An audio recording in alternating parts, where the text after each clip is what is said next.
फैसले होते हैं। समझ ही नहीं आता किसको सजा दें, किसको माफ करें। एक जगह किसी की इज्जत है, दूसरी जगह किसी की गैरत है। अब लड़के को सजा दें तो उसके माँ बाप, उसकी बीवी, उनके पास कुछ नहीं बचता। और अगर उसको माफ कर दें तो लड़की की गैरत है, उसके माँ बाप की इज्जत है। किसी के पास कुछ नहीं बचता। आप क्यों अपने सर में दर्द डाले हुए हैं? करने दें कोर्ट कचहरी को जो वो उनके लिए करते हैं। कानून अंधा होता है नूरुलैन। उसको किसी रिवायत का, किसी की इज्जत गैरत का नहीं पता होता। शायद कानून की नजर में वो बेगुनाह हो। दोनों लड़का लड़की बालिग थे और सोच समझ के उन्होंने जो भी फैसला किया, शायद उनको कोई सजा ही ना हो और कानून छोड़ दे उनको। लेकिन उसके बाद जो फैसला होगा उसमें बहुत खून रेजी होनी, और मैं वो घर बैठे तमाशा नहीं देख सकता। कल को इन्हीं लोगों के पास जाके वोट मांगने होते हैं। सर तो उनके माँ बाप को भी मिलनी चाहिए।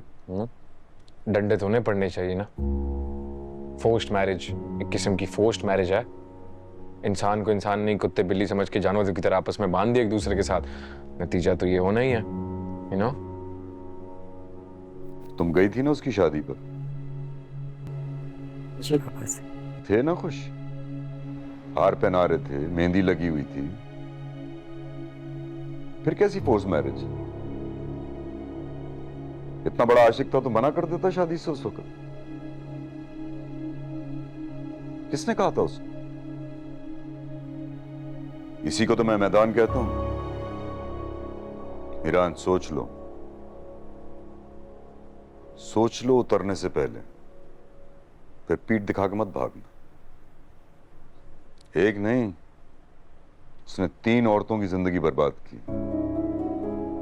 एक उसकी बीवी, एक खमीसू की बेटी और एक उसकी मां। क्या हालत थी उसकी मां की, देखा था? और उसकी बीवी, उसको यह डर है कि उसका शौहर कारो करके मार दिया जाएगा। और फिर वो लड़की, वो कितनी रो रही होगी।